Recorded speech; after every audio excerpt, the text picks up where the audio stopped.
Hi, if you or your children are suffering because of your relationship with your ex-partner, because it's stressed or strained, or maybe they're just not a nice person, this show is for you. Welcome to the High Conflict Co-Parenting Podcast with Brooke Olson and Charlie Jewett. Enjoy another episode now. Hey everybody, welcome back to the High Conflict Co-Parenting Podcast with Brooke Olson and Charlie Jewett. This week, believe it or not, is episode 9. It's amazing. We're cooking along here, Brooke. And this week we have a really special guest, someone I've actually talked to in the past and Brooke knows really well, Dr. Michael Bone. Michael Bone, how you doing? I'm just great, thank you. Having a great day? Yes, indeed. Avoiding the hurricane, luckily. I know. I go to Hawaii and Florida, and all I do is chase hurricanes. It's awesome. Yeah. So we're going to talk today a bit about a conversation about parental alienation. This is near and dear to my heart. I had some experience with this in my own divorce and to some degree still, but I have 2 really close friends, and their alienation has gone to levels that are just shocking. I'm sure you've probably seen worse, but for me, they're just amazing.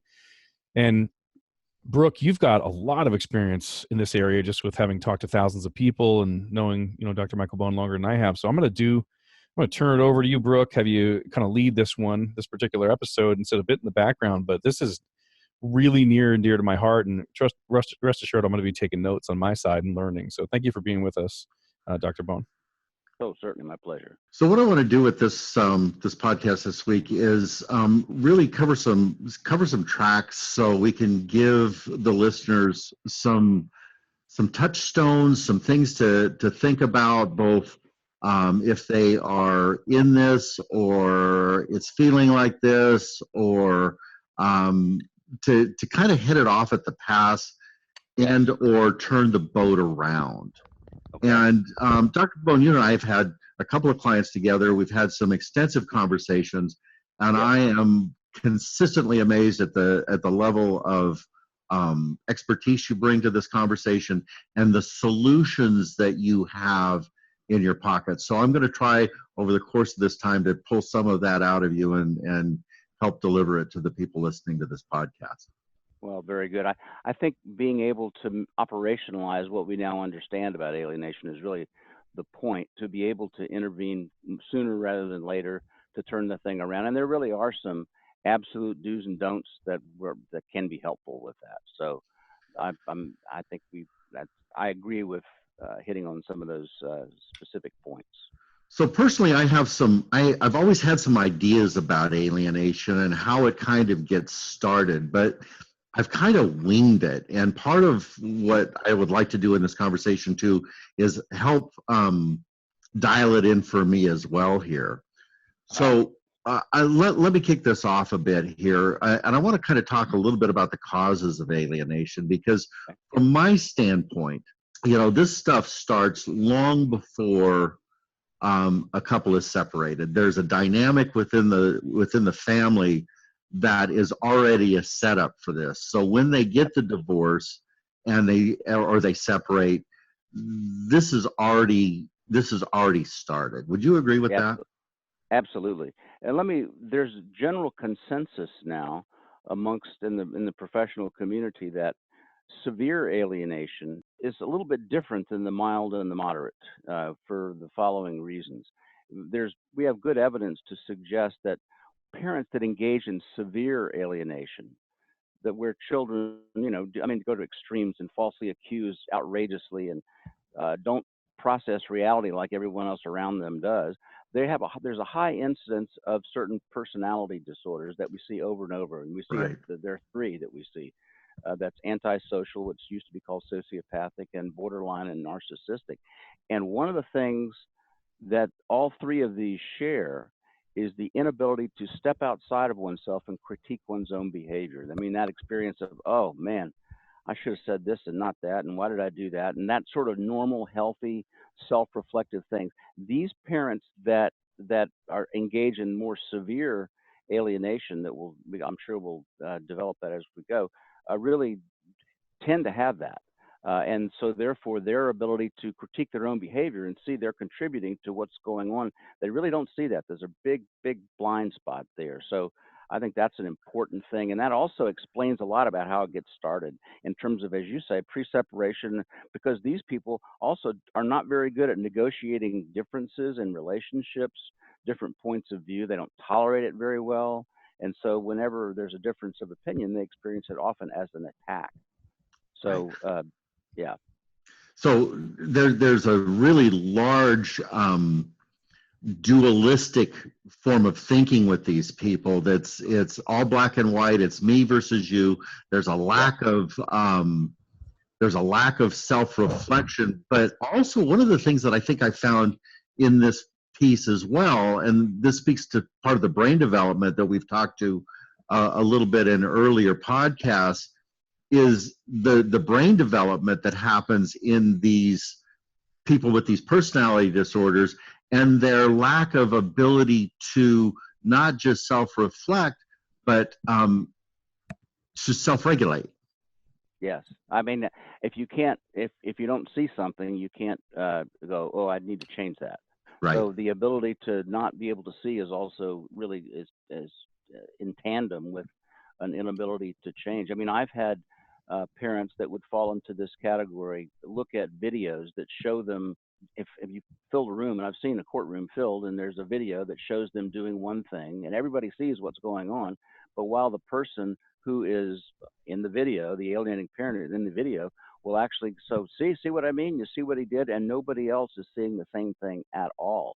I mean, there's a different processing of reality that is not shared by people that don't have these problems. So, and that brings in the conversation, Dr. Bone, doesn't it, about this propensity for people to create this bizarro world of trying to actually get in and manage this, because there's nothing in the conversation that's congruent with reality or the norm of reality, right? It gets that way. Yes, indeed. It doesn't start that way, but once these conflicts start, again, if I can't see what I'm doing to contribute to a problem, it's always somebody else's fault. And I believe that in my heart of hearts. Right. And that makes me very persuasive, especially think about as a parent who believes that they've been wronged when they've really not been wronged at all. But they deeply believe that, and they are very persuasive about that. And think about the effect that has on their children. So it's quite a slippery slope, no question about it. And when I'm working with the clients and the parents in my class, and Charlie knows this, to me, victim statements are a really big red flag of this. And we've got two kinds of victims that start to show up. We've got a narcissistic victim piece that looks a lot like borderline, and then we've got the borderline victim that comes in to the conversation as well, right? And they look and they feel very much the same. So what I try to create is this idea of, let's stop. Part of what helps me see this in my clients or in the other side of this is if my client has the ability to step out of victim and start to take responsibility and move in that direction. And that tells me that I'm looking at somebody who's got enough health that I can start to work with them, right? Absolutely. I mean, think about what happens when people get divorced. I mean, they're getting divorced because they're having trouble getting along. So it's very common for parents under those circumstances to act badly and do things that could be interpreted as alienating behavior. But when those parents who don't have those blind spots, when it's brought to their attention, they say, look, man, you can't do that. You can't talk about the mother like that in front of the kids. You're doing harm to the kids. A normal reaction would be, oh, God, I didn't realize that. I won't do that anymore. But people with these particular disorders, when they're given that feedback, they go, what are you talking about? I didn't say that, even though they just said that. So it's very otherworldly in a way. But that's kind of a good test, if you will. And, when parents are going through divorce, if they can hear feedback about to do and not to do, and they abide by it, that's a good sign. That's a good prognostic sign for sure. Right. So I'm going to jump around my outline here a little bit and just bring in, because you just said something that I think is really important. And when people are going through this, what I'm trying to do with working with people like you, Dr. Bone, and Dr. Miller, and these people that really have a a handle on this, is to put together a group of people that have got the information that really drives this home. And I just read a paper that Dr. Miller just put out on, I forget what the name of it was exactly. Counterintuitive. Yes. Professionals, this counterintuitive piece of where professionals really miss the mark on this one because they have so little clinical experience. And for people like you and I that work in this all of the time, that counterintuitive look at what's going on is actually becoming intuitive to us, right? Yes, exactly. Exactly. That's the irony of the whole thing. I mean, what Steve Miller is talking about in and I think it's a terrific point. I think it's a great way to explain how many otherwise competent evaluators can miss this, because the intuitive reaction when you have, let's assume we have a family with a alienating parent and say 2 kids, and then the targeted or unfavored parent. On the surface, it looks like these 2 kids are so bonded to the loving parent, and they're all gathered and circle the wagons against the other parent. Intuitively, it looks like, boy, that this parent and child or children, they have a close relationship, and then there's the targeted or unfavored parent over there. It's the assumption is, well, he or she, whichever it was, mother or father, must have done something to cause this. That's the initial response across the board, that when this kind of scenario is presented. That's the intuitive. That's how our brain processes this stuff immediately. So the first step is we have to show that in fact it's not a healthy relationship. It's a very unhealthy enmeshed relationship where the child really becomes an extension of that parent in a very unhealthy way, where developing independence and individuation is really penalized by that parent, although unwittingly, unconsciously. And when I'm looking at this, and you and I have had this conversation a little bit before, and I'm going to bring in something a little provocative from this standpoint. But when I'm looking at this, and I'm getting this more of the borderline sense of what's going on here, if you will. Right. Yep. And I start to look at this enmeshment piece. What really comes to my mind in this is something that is attuned to emotional incest, right? Yes. Yes. There's this piece where this adult is getting their emotional needs met. Yes. From the child, and the child is becoming to some degree adultified in that conversation. Would you agree with that? Absolutely. And it can go either way. I mean, the nature of an enmeshed or unhealthy or boundaryless kind of relationship is the boundaries are blurred. And the child can either be parentified or infantilized. And you can sort of both ways. I mean, children can act far younger than they really are, and seem to require intervention, protection that's inappropriate for their age.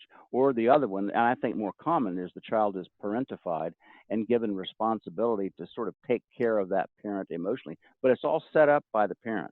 The child is simply responding to that in a way to avoid the wrath of that parent, really, is what it boils down to. But I think that's it is an emotional kind of incest. We see things. I was talking to someone on the phone earlier today that, the mother and the child lay in bed and watch. I mean, it's a ritual. They watch TV. Now, there's nothing wrong with that. I don't mean to suggest there is, but it becomes something that is over the top. It becomes extreme, and it becomes something the child sort of feels like they can't survive without. I mean, it's the good parenting produces independent children that rely on themselves and that sort of go out and explore the world with a sense of confidence and learning. That's the idea of good, healthy parenting. This is the opposite of that. Brooke, do you mind if I jump in for a second? Sure, Charlie.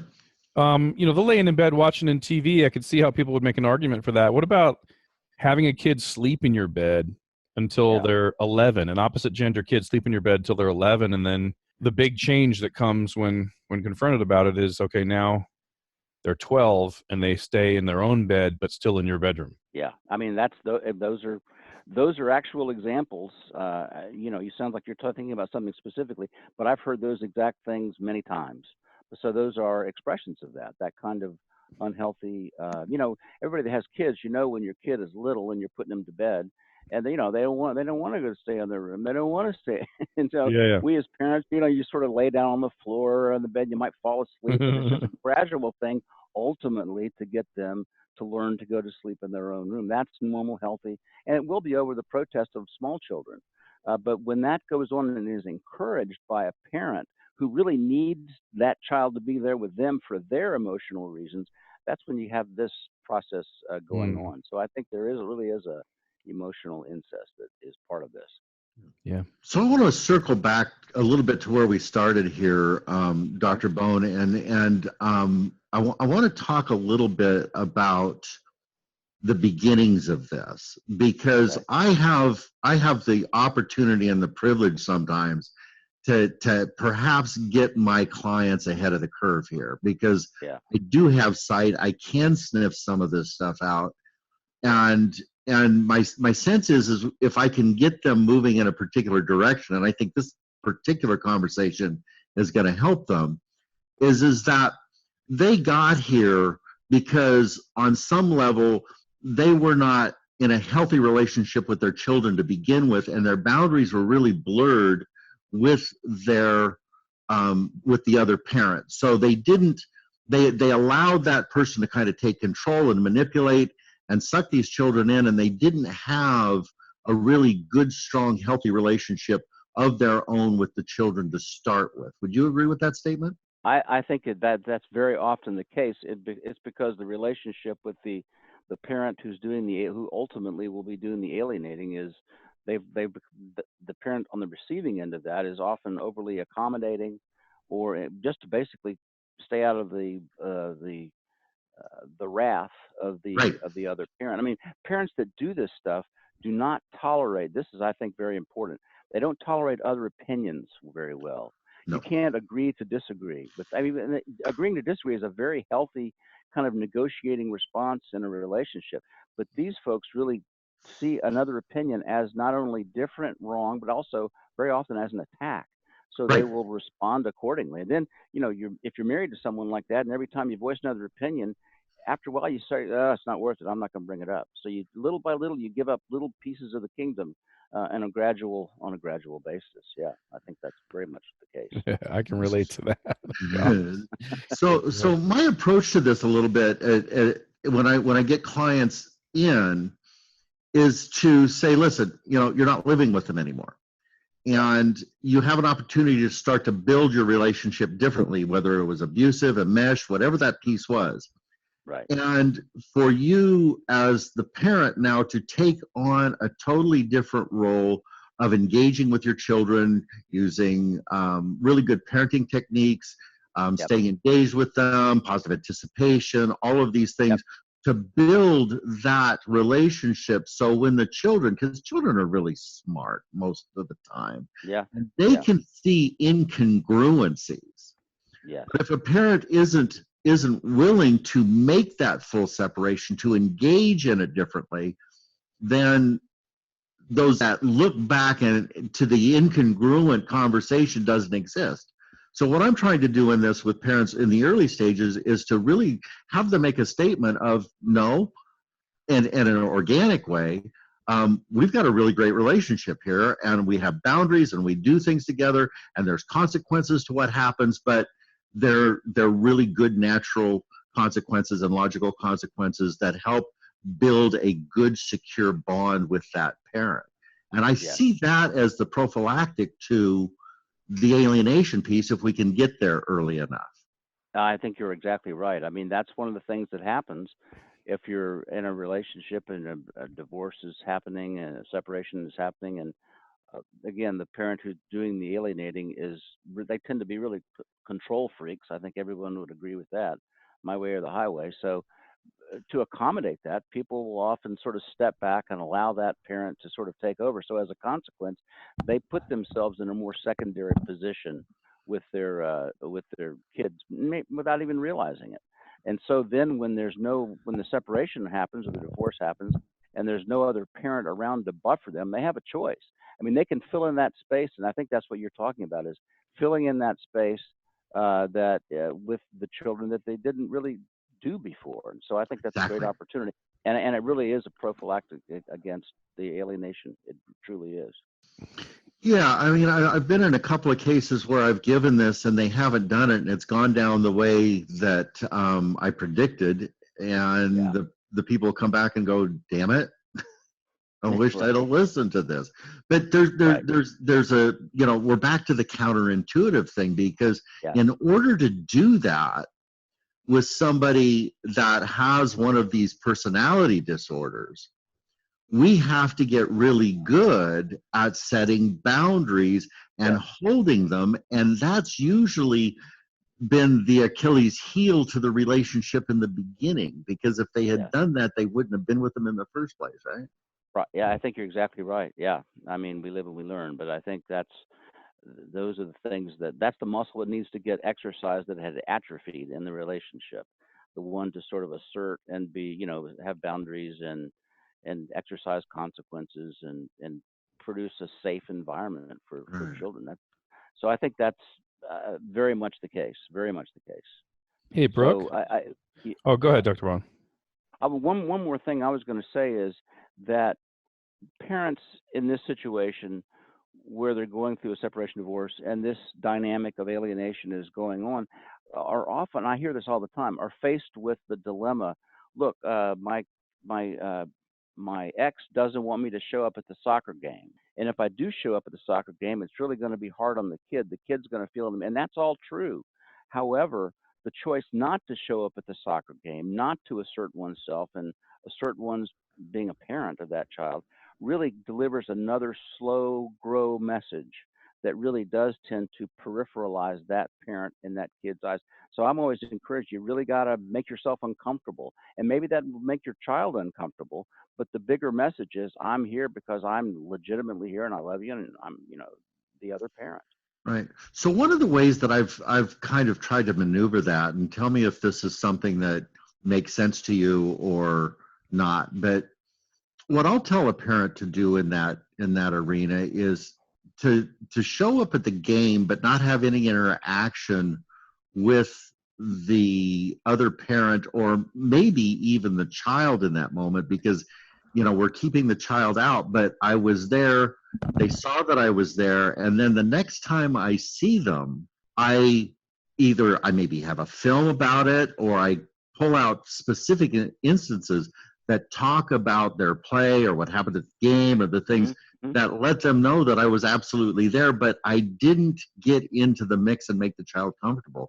And that seems Yes. to be an answer. No, I think that's a good idea. Again, the child will be very aware if you're there or not. Believe me. Right. I mean, they're very tuned into that. So I think being there is the most important thing. Having to connect and say hi, how you doing, and that's if that can happen, that's always good. But is that necessary? No. I think it's more important to be there, and because that flies in the face of what children are told. When I was doing evaluations, if I was doing an evaluation where alienation was present and I'm interviewing the child, if you ask the right questions, you always get the same answer to this question, and that is, do you believe that the unfavored or targeted parent loves you?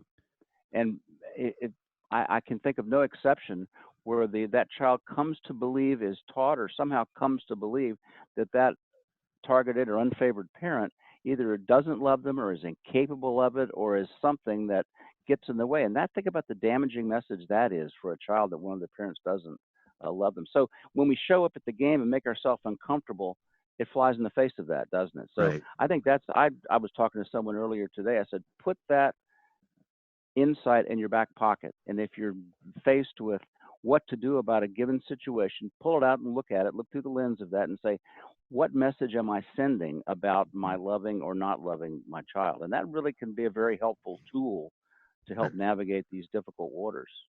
Let me say something about that, Brooke and Dr. Bone, because it sounds like, Brooke has given me so much, I find so much hope and encouragement in talking with Brooke, because there's such a positive, like being on the other side of an alienation, and the people that I know who are, there's a very helplessness, or the sense of helplessness, Yes. right? Yes.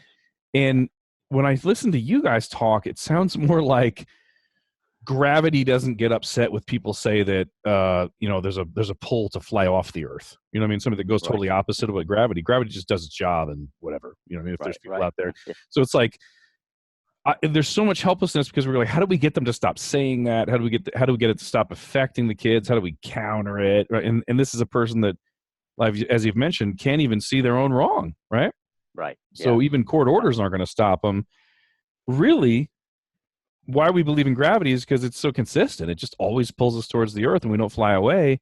That's what we're talking about here. It, like, show up to every game, live up to all your promises, show up for your parenting time. Don't make them uncomfortable, right? Don't put them in the middle. Just be rock solid, loving. Yes. And it doesn't mean it's going to work. Like, that's not the way we do things. We do things because they're right or because they have a great chance of success or whatever. It's not because there's some sort of guaranteed. But other than the other option, like fighting it and bad mouthing it and like, what did he say about me? Rah! Right? Well, that's not going to work. Right. All that does is feed the alienation and put the child more in the middle. I think that's a very good point. I mean, I always tell people, in a case of classical parental alienation, the targeted or unfavored parent can't really make it go away, but you can sure make it worse. I mean, if you react badly, you can sure make it worse, and that's we don't want to do that. We want to hold it off, and eventually, what I have found is with the passage of time, the greatest likelihood is that if one is consistent and does maintain contact, that the child may act in alienated ways when in the view of the alienating parent, but not so much when they're not. I mean, I've just got off the phone with someone in Los Angeles, as a matter of fact, who talked about when there's nobody looking, he has a wonderful relationship with his 12-year-old daughter, right. But as soon as somebody is, it all sort of changes. But those periods where it reigns rock solid is that gravity. It absolutely is. So it's important to protect that. And this is the exact thing that happened with this one case that you and I are involved in right now, that because that parents just stayed the course and kept showing up and doing what they were doing, and was able to keep from stepping on their own toes through their anxiety, the other stuff was able to show through. And she's getting some motion with her children on this, and it was simply from what you're talking about as well. I think an important insight, I mean, if we're coming up with takeaways, and I think that's what we're trying to do, I mean, one important insight is to, even in spite of how horribly an severely alienated child can act, they can be very mean-spirited, provocative, say terrible things that are unimaginable, really, in a normal situation. But even when it reaches that point, deep down inside, these kids do not want to be this way. Right. They want to maintain a relationship. They miss not having that relationship. They may not be in touch with that, but under the right circumstances, that truth comes out. I mean, that's good. It's part of the gravity. Right. The gravity again. Yeah.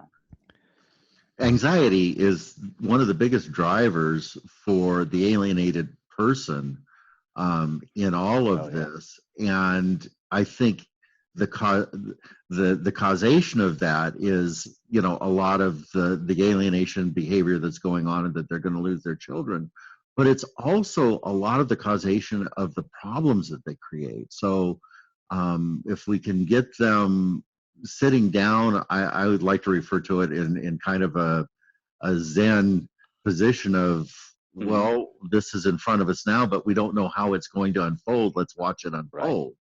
Exactly. It has a much better opportunity for a better outcome. Absolutely. I mean, that's a great perspective, is to sort of watch it unfold and watch yourself squirm if you like, but just let it be what it is, and but most importantly, to be there. The term that I like to use in that is to get comfortable with your own discomfort.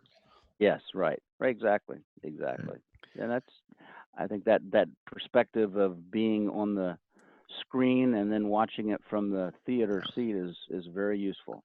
Yeah, I want to talk a little bit about gaslighting. Okay.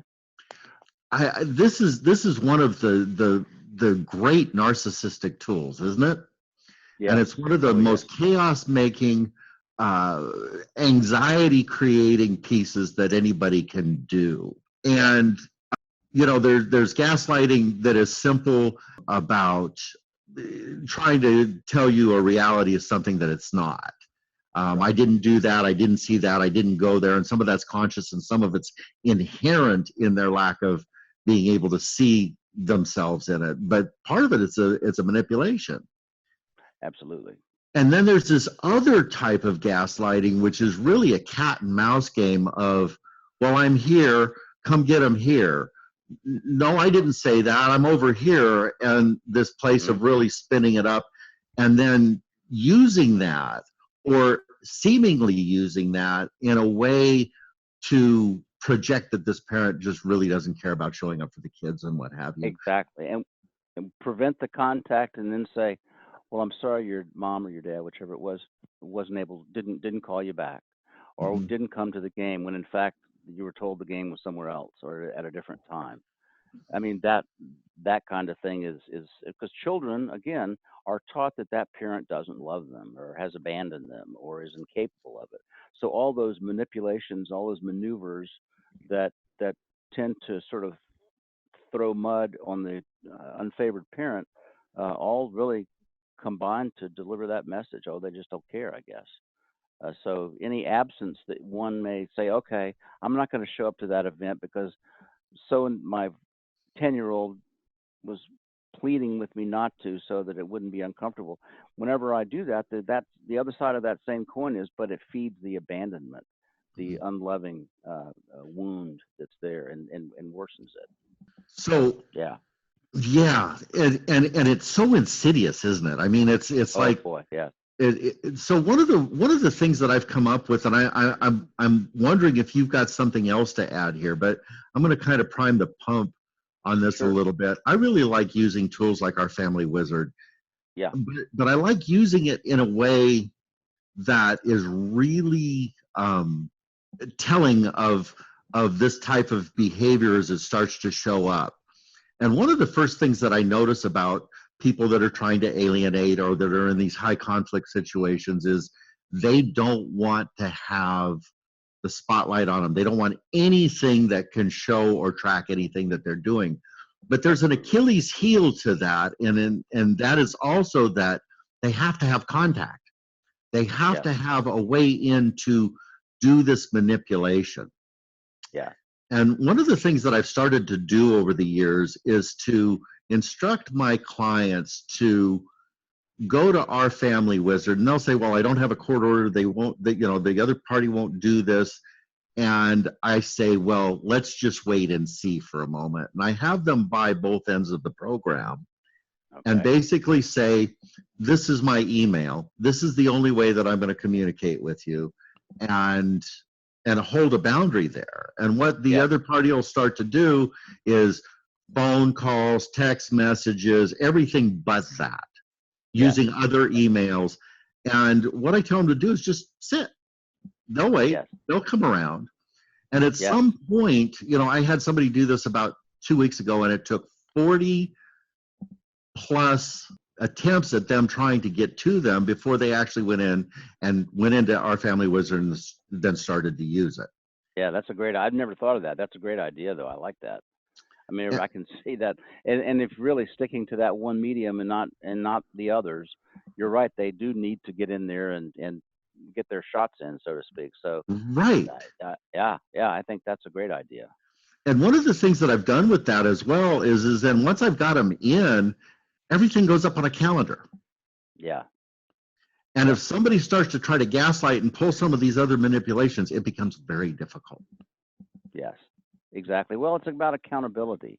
I Mm-hmm. mean, the whole a big, strategy of an alienating parent is to draw attention to the targeted or unfavored parent and Right. keep the attention off of themselves.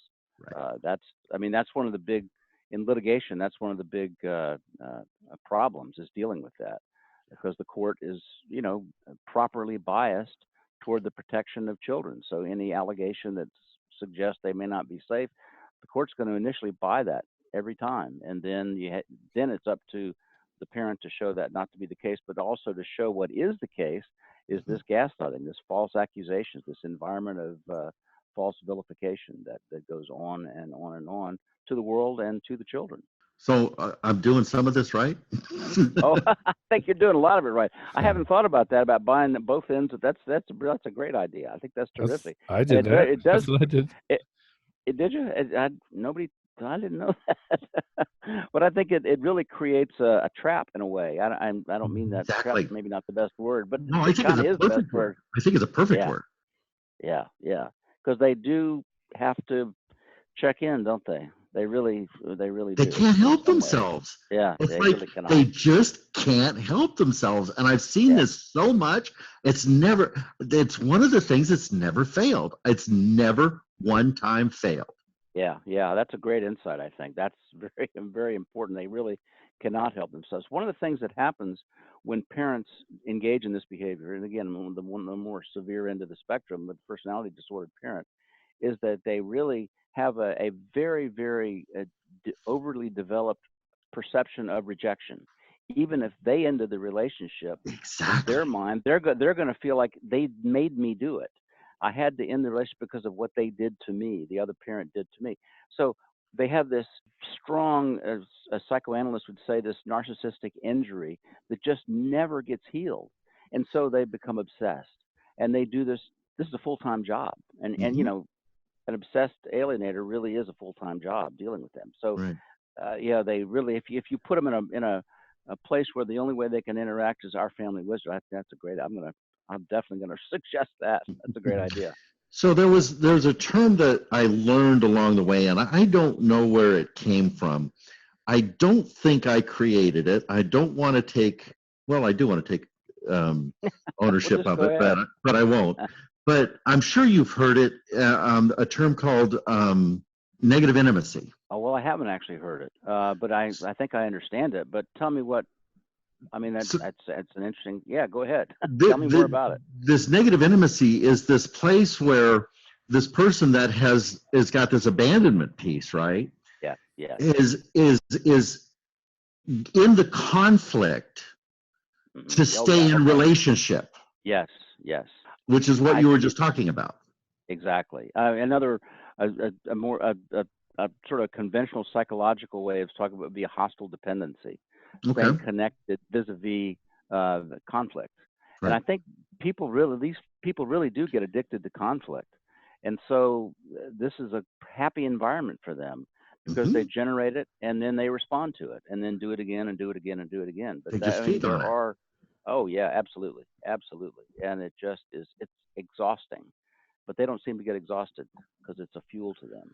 Well, this is the place, and we talked about this in one of our earlier podcasts of my rules for my class for everybody that comes through the class. And I may have mentioned them to you before, but it's kind of 3+1. It used to be 3, and now it's 3+1.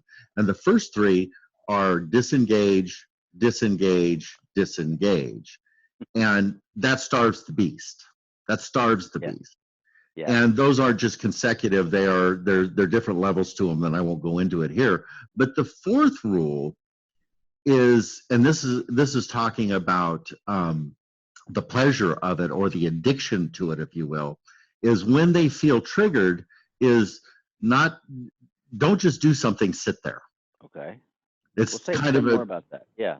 So what I'm asking the people to do is to come into a place where they can regulate and get out of, the hippocampus and the reactivity and back up into their frontal lobe and into problem solving. So we're pushing them, we're giving the nervous system an opportunity to head toward the parasympathetic and to settle down and to re-engage in a different way.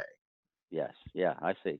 No, I think that's a step back and let everything settle and then re-engage after. Yeah. No, I think or don't engage at all.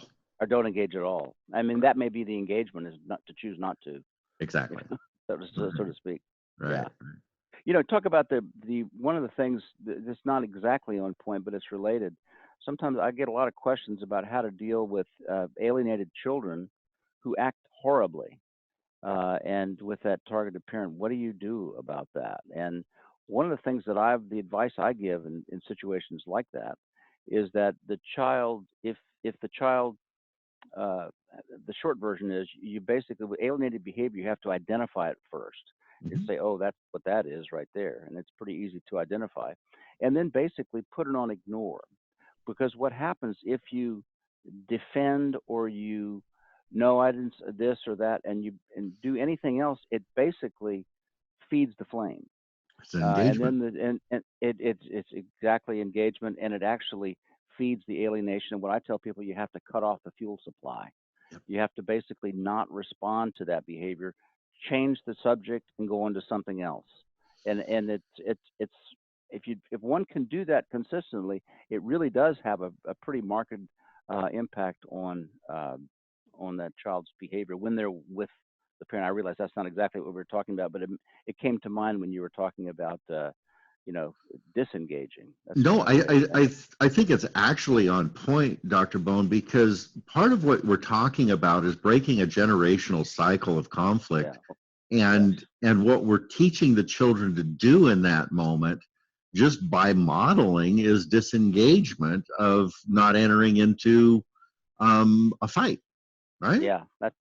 And that's a great word, modeling. I think that, you know, children imitate what they see. Hmm. And with an alienating parent, they're out of control and constantly engaging, constantly engaging in conflict with various sources, not just the other parent, but other parts of the world too. I'm quite sure. But to have, on the other hand, a parent who doesn't engage, who remains even and balanced and is able to pick and choose what to respond to, that's a safe place for a kid to see. And the kid, and it's important to model that behavior so they can see what that's like, because they're not getting that at all in the other households. And isn't that what secure attachment comes Yes, from? exactly, exactly. Yeah, that's exactly where it comes from. And if So I think, somebody's in that, sure, go ahead. Go ahead. no, no, I was just going to say, I was just going to sort of elaborate on that, that the insecure attachment is what happens in the other household because it's very conditional. It's based on my way or the highway. If you're not acting the way I think you should, then I'm going to reject you or accuse you or of a betrayal or something or other. So it's a very unsafe place. And the juxtaposition of those two experiences of the child is still seeing the, you know, the what would we might call the targeted or unfavored parent. It feels different, doesn't it? It feels very different and very calm in that household, Right. whereas it feels on the edge of one's seat and very conditional and very unsafe in the other household. And wouldn't you agree that children have a tendency, by and large, to navigate toward health? Absolutely. Absolutely. Yep. Yep. Yeah. And just to add on that, and this is a piece that is so important to me when I'm having this conversation, is that insecure attachment, you know, either that avoidant or that anxious attachment style, are the pathways to personality disorder. They're the continuum that lead to either the borderline or the narcissistic behavior, if there isn't something that gets in the way of that narcissistic or borderline parent that is recreating that for this child in their life. Exactly. I mean, being a parentally alienated child, that environment is a petri dish for growing personality disorders. Hmm. I don't know of any study that shows that, but I'm convinced that's what happens.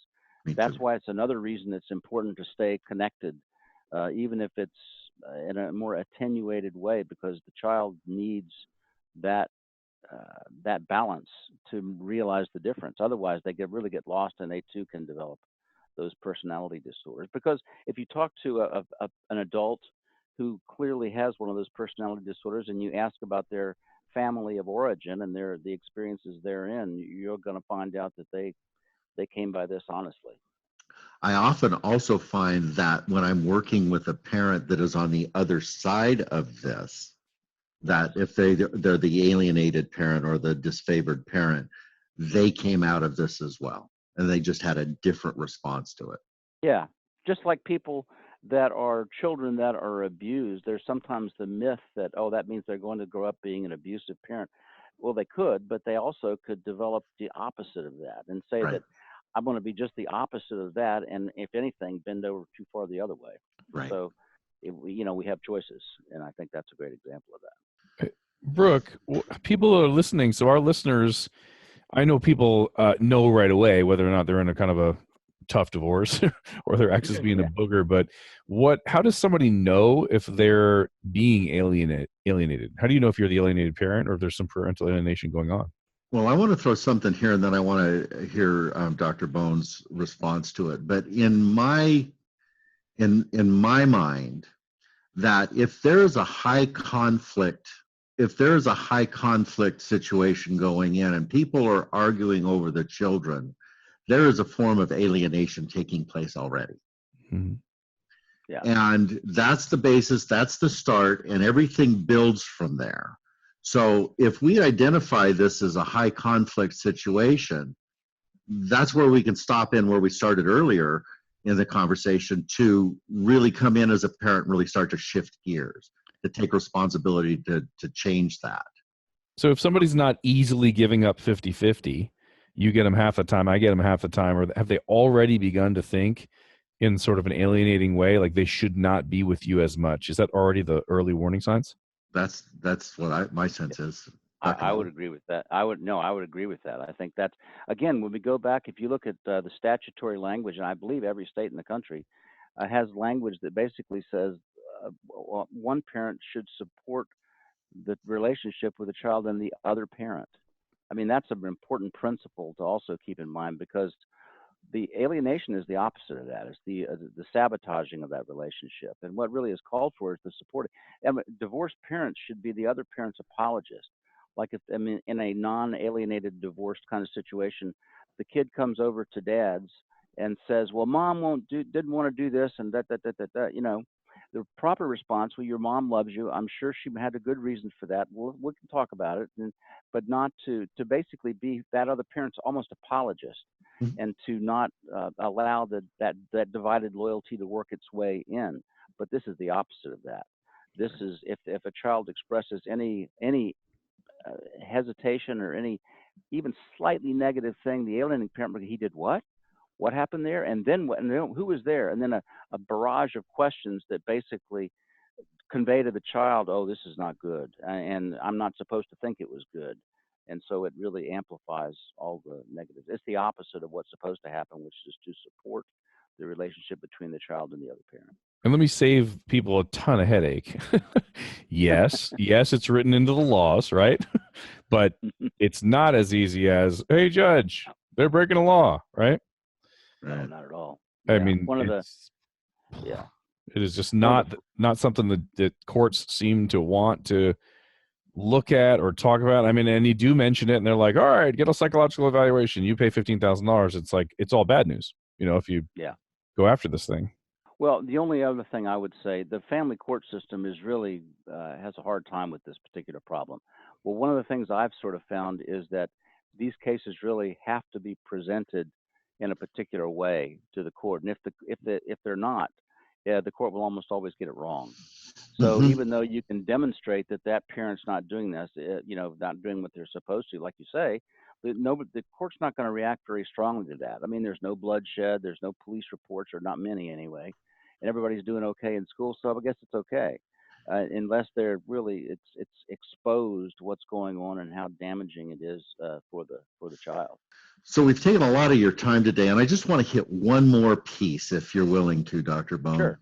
So there's this place where we've got to kind of get our head around what's real and what's not real, because we are really living in a bizarre world here. And for you and I, we see things in a particular way. But there are places, and I've got several cases right now where I'm in this, and I'm kind of dancing where I think I know where I've got it nailed, and I think I do. But there are parents out there that have heavy impairment, that, they've got diagnoses of bipolar and mood disorders and these other things where, when they're in their game, they're pretty good. And when they're off their game, they're in their narcissism or whatever else is going on for them. And there's usually complexes of that. Yes. So when we start to see a parent that, we can look at behaviorally, and you and I can see it better than Hmm. most, but that they are a detriment to the children, that they do make bad choices, that they don't have the capacity to do the right thing for the children and to take care of them in a responsible way. And the courts can't quite see that. Right. This is kind of the antithesis of the conversation that we've been having all along. Where do we go from here? That's a great question. I think by pointing out the things that they're doing, and we're not talking about alienation here, I don't think, are we?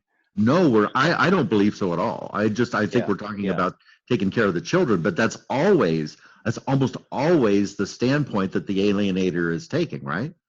Yes, exactly. So it's, you have to sort of isolate and look at that behavior of that parent and determine if it's problematic or not, and then be able to point that out. And if the parent who's engaged in this, who's sort of off their game that day, if they're able to absorb that and self-correct, that's certainly the best kind of solution. But if they're really not able to do that, then some sort of intervention that protects the children. It depends on the specifics, of course, but uh, it's a difficult problem. There's no question about that. Yeah.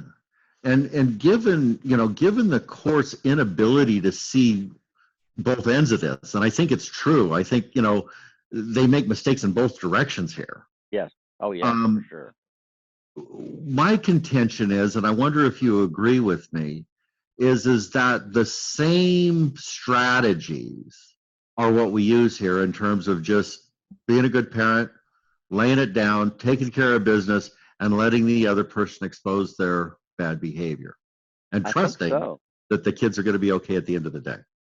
Well, I think so. I think good parenting is good parenting, and that if we sort of stick to that principle, the stuff that an alienating parent does is certainly very poor parenting. Sometimes an evaluator would say, well, they're they're a good parent, but they got to do this alienation thing. Well, if they're doing this alienation thing, they're not acting as a good parent, I would say. Exactly. But very often evaluators say, well, they're well fed and they get them to school on time and they know that the child. But if they're doing this alienation stuff, that really trumps everything else they're doing, I think, and that's sometimes not very well understood. So I think we have some more work to do to expose that as well. Well, thank you for taking time away from the hurricane to come and have a conversation with us, Michael. I thought it was interesting that we're having a conversation with Dr. Michael Bone just as Hurricane Michael is hitting Florida. Exactly. I think I may have told you this. I was supposed to go visit a family member in Pensacola, which is very near where this is. We're supposed to leave driving there today. So obviously that didn't happen. So that opened some time for me. So I'm glad they did. Awesome. Charlie, do you want to throw anything out here as we end? Yeah, I was just gonna say maybe we should just refer to our alienating exes as Hurricane X. Everybody don't understand what's going on here. Yeah, right.